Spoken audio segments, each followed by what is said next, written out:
They're gonna, they're 30th in the NBA in three-point shooting. If they hit threes all night, we live with it. It's the compete level that's awful right now. It's a playoff team. We're on the road trying to scrap out a win, and we're not boxing out. We're turning over the ball. So unless we pick up the way we're competing, we won't even give ourselves a chance. Well, in the second quarter, the Lakers gave themselves a chance. The bench came up big. Zubac's 4 out of 4 for his 8 points. And the Lakers not only got back in the game, they took the lead, and they're up by 4 after 24 minutes, 67-63, playing out there at the Peak in OKC.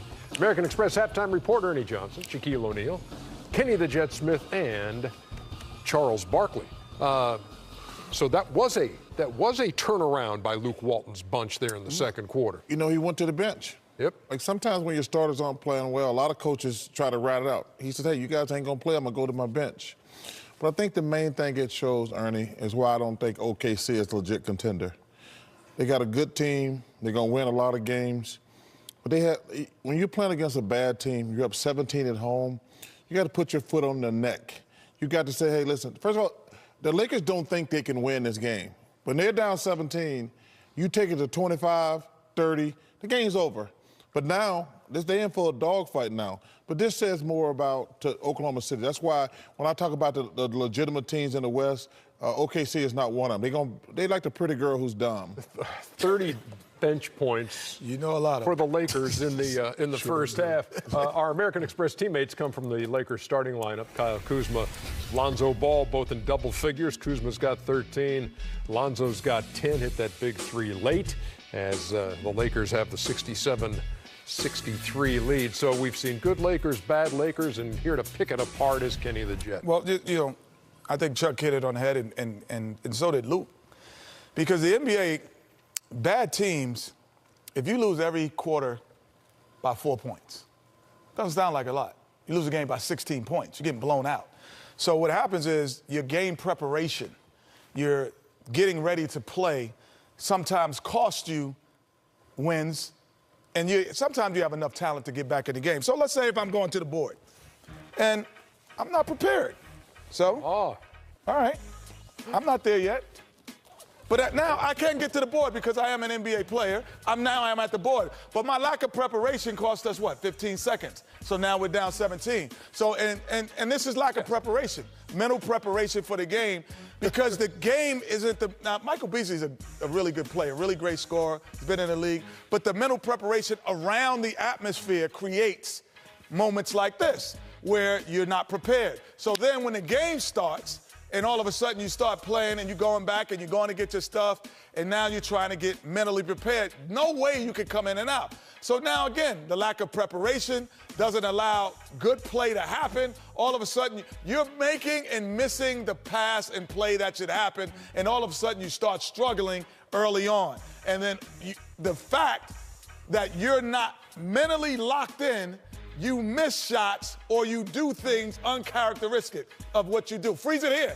Now you have Stevenson coming off. You're still not mentally ready to locked in because the play isn't really going to Hart, who actually comes in and gets the layup. That play is going to someone else, and freeze it again. See, I was really passing it to 15, but because I'm an NBA team, I got my shoes on, so all of a sudden some good things happen and you're back in it. So imagine if you come to the arena prepared, locked in, and loaded like most teams do, and great teams do. They don't do that. That's what the Los Angeles Lakers are around like now, is a funk of lack of preparation, and Luke Walton hit it right after the first quarter. Big-time Shackton move by Michael Beasley. Yeah. Big time. That's the first thing we said in the back. Oh, that's going to be on Shackton. No doubt.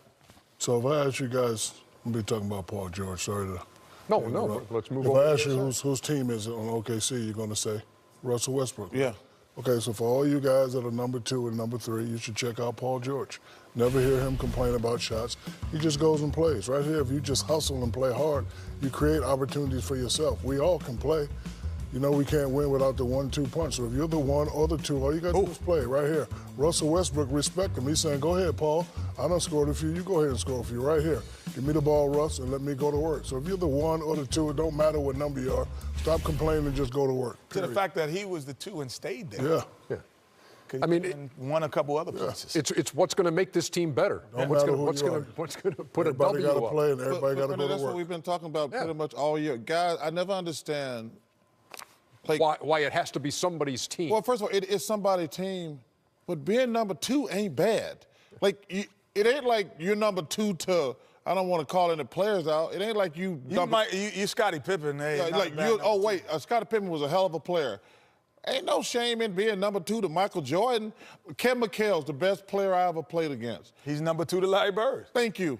Ain't nothing wrong with that. I mean, it just amazes me at times how these guys, like, they worry about their brand, who's going to get the max. I'm like, yo, man, we out here to win. And it's frustrating watching some of this crap I have to deal with today, Ernie. 67-63 is the halftime score. The Lakers on top after trailing by 17. This girl still ain't pretty and still done. Pretty funny. Paul, I like you, Paul Tabake. Did I get that right? Tabake? Okay. Welcome to the American Express Halftime Report. American Express, the official card of the NBA. Okay, Kawhi Leonard not playing. From rest. Valanciunas out with a bad hand. Nice sweat. Continuing. This was a very good game, too. Okay. Devin Booker in the lineup for the Suns, which gives them a chance. He can shoot that thing. Yeah, he can shoot it.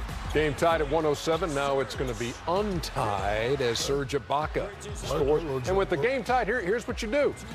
Give the ball to Pascal Siakam. Maybe the most improved player in the NBA, Ernie. Yes, sir. What a nice move. That was a tough shot, too. That wins the game, 111. That was a tough shot. 111-109 the final. 34 wins, by the way, for You Toronto. impressed, Chuck? Wait, who dog can't do that? Man, go on you who do that all the time. Oh, my gosh. Come on, they're man. wearing Hey, sneakers. daddy's girls, man, go on you can do that. Got on dog sneakers.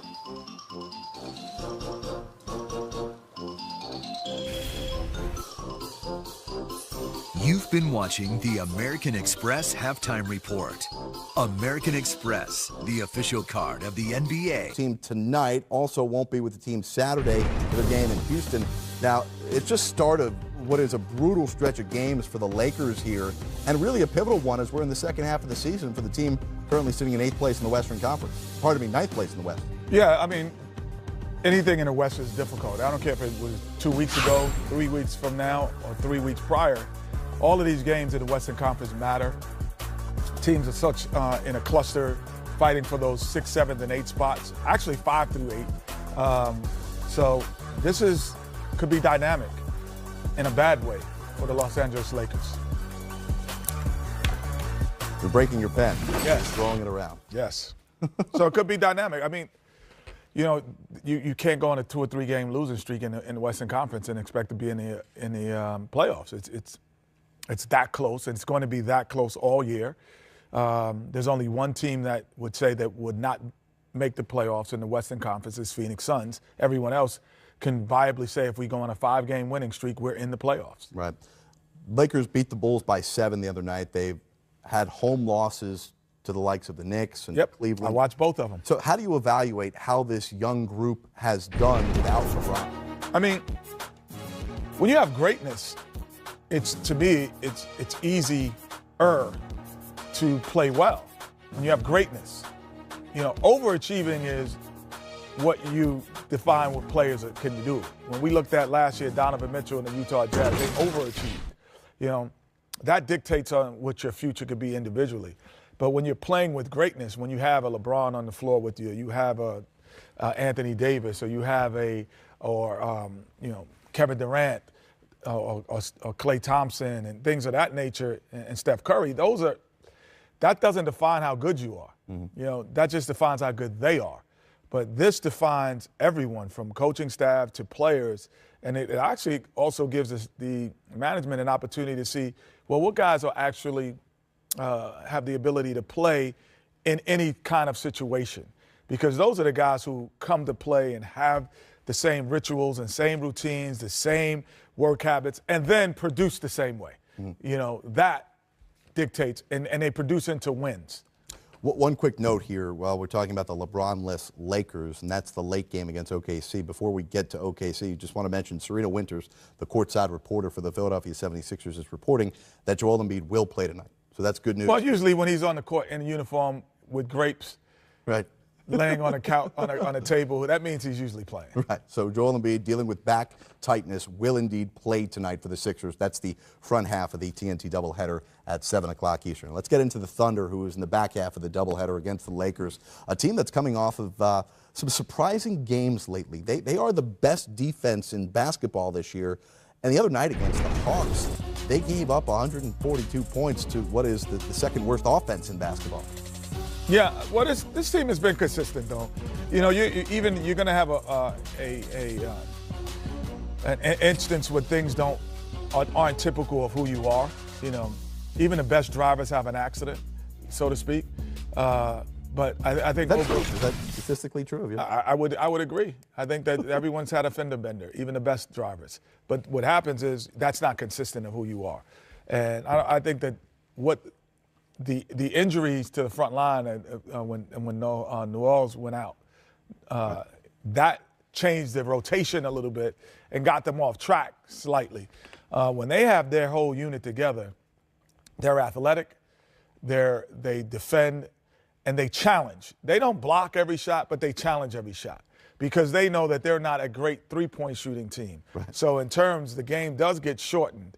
And they don't take as many shots as typically as a Golden State. They don't take as many shots, early in the shot clock as other teams that are fighting for, the top of the West. So they are, to me, the most unique. They're a 90s basketball team. Interesting. They play like they're in the 90s, and that still wins. Right now, the Thunder in the third spot in the East, and you mentioned Nerlens Noel, who had that really scary, not only contact to the head, but then the fall. He's cleared to play for tonight. Yeah, and that's the difference because when I've said this over the years, and you're kind of a newbie, so you might not have heard it, but you think about you're a newbie with me. So, right. But I think it's for the third straight year doing this. Yeah, That's right. I think when, let's say, your best two guard is out, and then all of a sudden your best small forward then plays some two guard, your best power forward kind of moves into the small forwards. Everyone's just off. Doesn't mean that they can't handle it for a while, but everyone's off.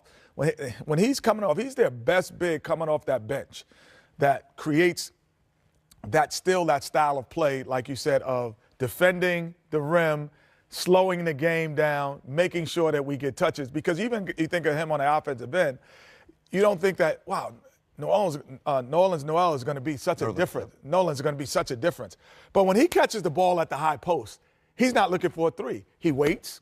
So that's 2 or 3 seconds he holds the ball. He finds the guard. Then he comes and sets the spin. Then that's 4 or 5 extra seconds in a possession that you take because he's on the floor. That changes the way you play now.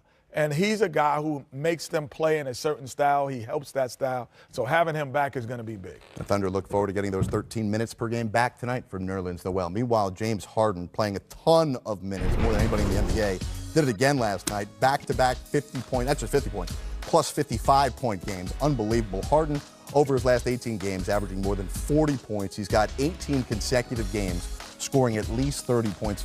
Kenny, can you put into perspective just what Harden's doing right now in the NBA in terms of his offensive game? Very Kobe-like. This was what Kobe was doing a lot, throughout his career. And what Kobe did actually with D'Antoni that before he had his Achilles rupture. So, we just hope that he's not being overused. Is that a concern for you? Yeah, I mean, this is the NBA, without question. You can't run a marathon. Marathon runners only run a marathon once. They take a month off, 2 months, and then they run again. You can't continually run a marathon every day the way James Harden is doing and be productive. It's just physically, too taxing. No matter how much you stay out of practice, how much you stay, because then you don't be sharp. You're not as sharp, and all of those things. And the preparation, people forget the preparation for a game, for most people, would be a workout. Stretching, you're getting your shots up, you're defending, you're loosening up. Like, that's a workout for the average American person or person around the world. That is the warm-up for an NBA player. So you do that over 82 games, and you put in 42 minutes on it. And then the stress of creating double teams and beating double teams. It's different when even a Klay Thompson, if he was in a stretch like this, he's not creating the double team. The double team is usually created by, Durant or Steph Curry.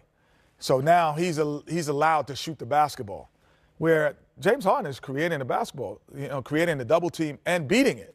That is, I think it's too much for one person to do over this long of time, and I think it does wear you out. I think it does make you an easier defended team in the long run. Teams start to learn how to defend you easier when you have the ball in your hand more.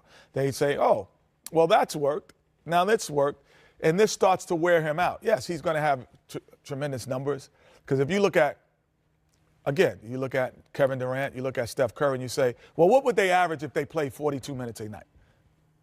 Those numbers would be probably close to 40 points a game as well, because they just don't stay on the floor that long. No one's going to keep them on the floor that long, and so they're not productive for the whole season. Yeah, no question. It's been very taxing on Harden, and they lost that game last night where he scored 58. All right.